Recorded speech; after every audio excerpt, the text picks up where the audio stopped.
सर्वस्व का समर्पण। पांडवों के कुल में जन्मे परीक्षित जी के जीवन में ये सब है। भीष्म पितामह जी अंतिम समय में जिन्होंने इच्छा की कि भगवान सम्मुख हों और मेरा शरीर छूटे, धर्मराज युधिष्ठिर को उनके द्वारा उपदेश कराने के लिए भगवान लेकर गए। बहुत सुंदर दृश्य है। ठाकुर आप आ गए।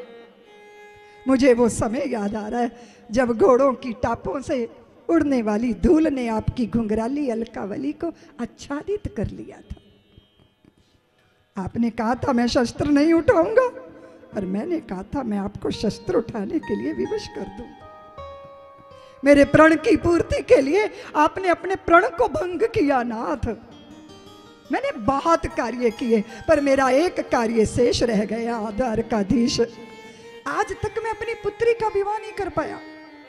भीष्म आपने तो विवाह ही नहीं किया पितामह, फिर कौन सी पुत्री का विवाह?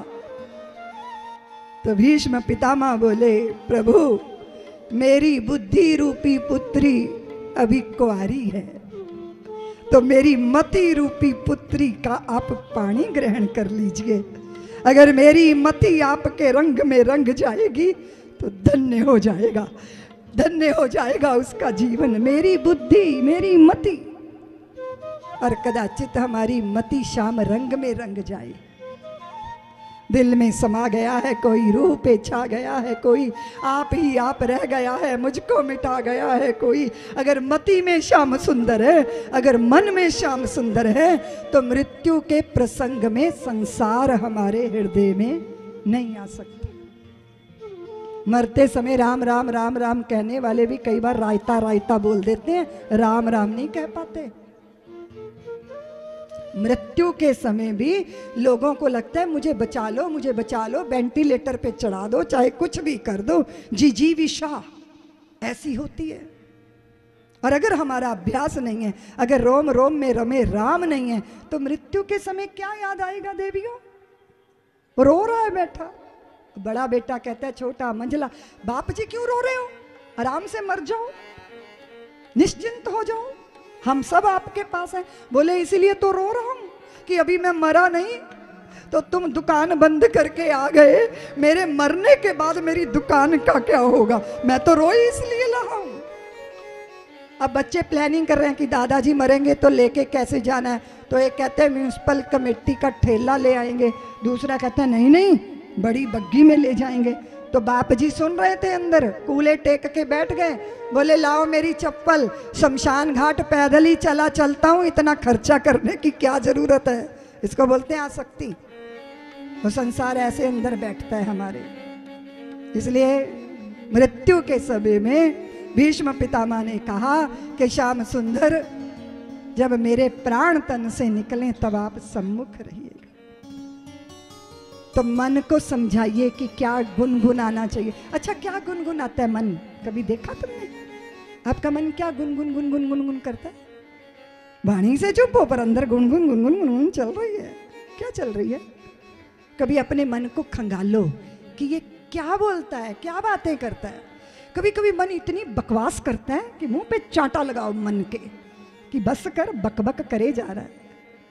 अपनी तरफ से प्रश्न, अपनी तरफ से उत्तर। अभी कुछ नहीं पता कि सच्चाइयाँ क्या हैं, अपनी कल्पनाएं, और उन्हीं कल्पनाओं में उलझा हुआ ये मन हमारे आनंद से हमें कोसों दूर ले जाता है। और जो प्रभु की कृपा पा लेता है वो कहता है कि मन की चालाकी जान गए, हम अपने को पहचान गए, अब फानी को तो फना किया, लाफानी से जा गले मिले, अन चली गली का राही हूँ, हम सफर मिले तो कहाँ मिले। मृत्यु धन्य होती है जब भगवान सम्मुख होते हैं।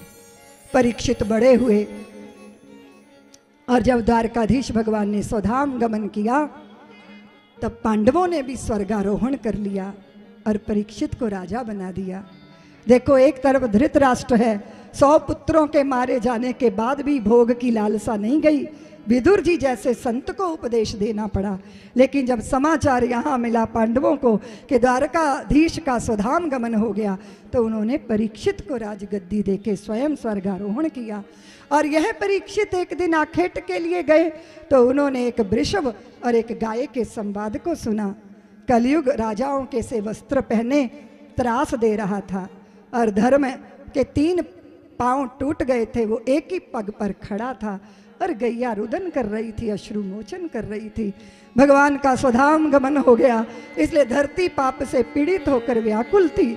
इस अद्भुत संवाद को सुना तो कलयुग को मारने के लिए परीक्षित उद्यत हुए और कलयुग शरण में आ गया।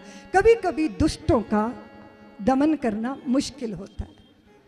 अगर तुम्हारे शरीर पे फोड़ा निकला है तो वो दवाई खा के दबा दोगी तो दूसरी जगह से निकल आएगी, वहां से दबा दोगे तो तीसरी जगह से निकल आएगी, वो जगह पाके निकल ही आएगा। तो कई बार क्या होता है कि अगर थोड़ा निकलने की जगह दे दी जाए, दमन ना किया जाए, तो उससे मुक्ति मिल जाती है।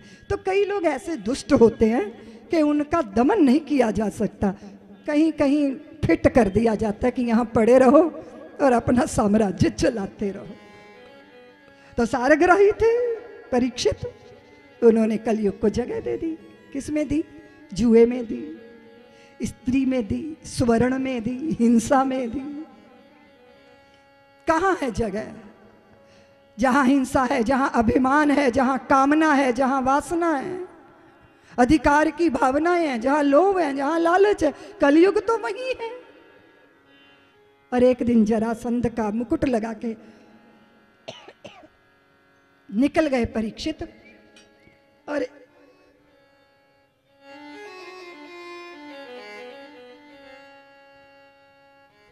शमीक मुनि के आश्रम में भूख लगी, भोजन मांगा। इंसान को देखना चाहिए कि मैं कहाँ हूं। साधुओं के आश्रम में VIP ट्रीटमेंट की आशा नहीं करनी चाहिए। करनी चाहिए क्या? प्यास लगी है पानी पी लो, भूख लगी है भंडारे में बैठ के खा लो, जगह मिली वहीं लेट जाओ। पहले तो घोड़े से नीचे उतरना चाहिए था। ध्यानस्थ शमीक मुनि और व्याकुल परीक्षित शीश पे पाप की कमाई का मुकुट और गले में डाल दिया मरा सर्प। श्रृंगी को पता चला, उन्होंने परीक्षित को 7वें दिन तक्षक डस लेगा ये श्राप दे दिया। कई बार लोग कानों के बड़े कच्चे होते हैं, बड़ी जल्दी फैसले ले लेते हैं, दूसरे की सुनी सुनाई बातें अच्छा नहीं होता। श्रृंगी ने अच्छा नहीं किया, पिता को भी अच्छा नहीं लगा, लेकिन ऋषि का शाप व्यर्थ तो नहीं जाएगा।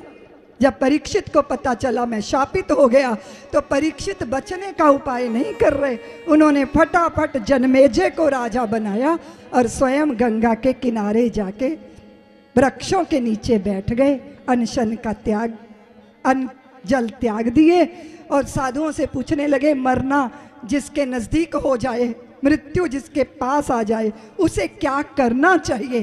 क्या सत्य करना चाहिए? सत्कर्म करना चाहिए? ये प्रश्न उन्होंने किया। इतने में भगवान शुकदेव प्रकट हो गए।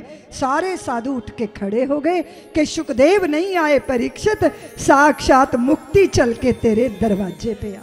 सब्सक्राइब करें साध्वी ऋतंभरा जी के YouTube चैनल को और हमारे वीडियो को सबसे पहले देखने के लिए बेल आइकन को दबाना ना भूलें।